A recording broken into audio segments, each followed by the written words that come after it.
혹시 지금 혈당 관리가 잘 안 돼서 걱정이 많으신가요?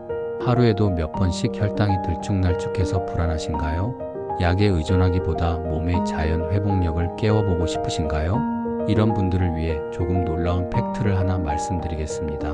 국내 한 임상연구에서 제2형 당뇨 환자에게 현미배양 차가버섯 분말을 투여했더니 공복 혈당이 유의미하게 감소했고 인슐린 수치는 증가했다는 보고가 있습니다. 아울러 러시아 종양연구센터에서 진행된 연구에 의하면 차가버섯 추출물이 혈당 조절과 대사 기능 개선에 긍정적인 효과를 보였습니다. 연구진은 차가버섯의 다당체와 항산화 성분이 인슐린 저항성을 완화하고 췌장 베타세포를 보호함으로써 혈당 안정에 기여할 수 있다고 보고했죠.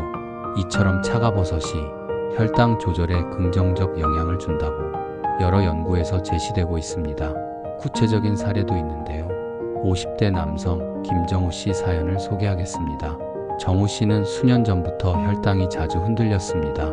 아침에는 정상 수준인데 점심 식사 후 급격히 올라가고 저녁 때는 다시 너무 낮아져 어지럼증이 생기기도 했습니다. 특히 식사 후 2-3시간쯤 되면 졸음이 몰려오고 머리가 띵하고 손이 떨리는 느낌을 자주 겪었습니다. 그 당시 정우 씨는 당화혈색소도 8% 전후였습니다. 주위에서 식사 조절 잘 해야 한다, 운동을 해야 한다는 조언은 많이 들었지만 혈당이 하루에도 몇 번씩 변하니 무슨 방법을 써야 할지 감이 잡히지 않았습니다. 스트레스가 많은 날에는 수치가 더 널뛰기도 했습니다. 이러다가는 합병증이 생기는 건 아닐까 걱정이 컸습니다. 그런데 어느 날 사촌분이 건강식품 하나를 권하셨습니다. 한 지인이 당 조절 때문에 고생했는데 이 특별한 버섯을 규칙적으로 먹고 많이 나아졌다더라라고 하셨습니다. 정우 씨는 처음엔 반신반의했지만 더 이상 답이 없다는 생각이 들었고 한번 시도해 보기로 했습니다. 그 버섯이 바로 차가버섯이었습니다. 정우 씨는 처음엔 하루 한 티스푼 정도의 차가버섯 분말을 물이나 따뜻한 차로 타서 마시기 시작했습니다. 동시에 그는 식단 조절도 함께 시작했습니다. 정제 탄수화물을 줄이고 식이섬유가 풍부한 채소와 통곡물 위주 식사를 늘렸습니다. 아울러 매일 가벼운 걷기나 스트레칭을 병행했습니다. 처음 2-3주간은 큰 변화가 없었습니다. 오히려 이게 효과가 있는 걸까? 하는 생각도 들었습니다. 하지만 4주가 넘어가면서 식후 혈당이 조금씩 덜 오름을 느끼기 시작했습니다. 예전에는 식후 2시간 후 혈당이 200을 넘는 경우가 많았는데 점점 160에서 170 선에서 머무르는 날이 늘었습니다. 그렇게 8주쯤 지나자 공복 혈당도 조금씩 안정되기 시작했습니다. 중요한 시점은 12주 차쯤 되던 때였습니다. 정우 씨는 정기 건강검진을 받았고 당화혈색소가 8%대 후반에서 7%대 중반으로 내려간 것을 확인할 수 있었습니다. 게다가 하루에도 심하게 들쭉날쭉했던 혈당 변화 폭도 줄었습니다. 물론 이 과정이 항상 순탄했던 건 아닙니다. 어떤 날은 식단이 흐트러지는 날이 있었고 강한 스트레스를 받은 날엔 혈당이 급등하기도 했습니다. 그럴 때마다 다시 초심으로 돌아가 식단을 정돈하고 차가버섯 복용을 거르지 않았습니다. 중요한 것은 한 번의 극적인 변화가 아니라 지속적인 관리와 습관 변화였습니다.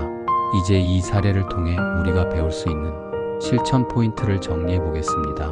첫째, 작게 시작하라. 정우 씨도 처음부터 과하게 복용하지 않았습니다. 하루 한 티스푼 수준으로 시작했습니다. 둘째, 복용만 믿지 말고 생활 습관을 함께 바꿔라. 식단 조절과 함께 운동, 스트레스 관리가 필수였습니다.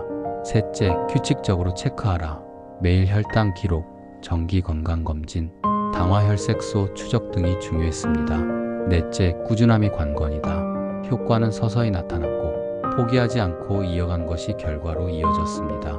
오늘 핵심은 차가버섯을 꾸준히 먹으면서 생활 습관과의 동반 변화가 있었기에 혈당 안정이 가능했다입니다. 이 점이 이 사례가 단순히 보조제 이야기로 끝나지 않고 실제 변화로 이어진 이유입니다. 마지막으로 이 사례의 한계도 말씀드려야 합니다. 이건 한 사람의 경험이며 과학적 근거는 주로 일부 소규모 임상 연구에 기반합니다. 예를 들어 차가버섯의 다당체가 인슐린 민감성을 높이고 췌도 세포를 보호하며 포도당 대사를 조절할 수 있다는 메커니즘이 여러 논문에서 제시된 바 있습니다. 또한 국내 연구에서는 제2형 당뇨 환자를 대상으로 한 임상에서 공복 혈당을 유의하게 낮춘 사례가 보고된 바 있습니다. 이런 사례와 연구가 있긴 하지만 더 규모 크고 엄격한 인체 연구가 더 필요하다는 점은 유의하셔야 합니다. 이 영상이 도움이 되셨다면 좋아요 버튼 한번 눌러주시고 고정 댓글에 지금 할인 중인 제품 정보를 안내해 두겠습니다. 감사합니다.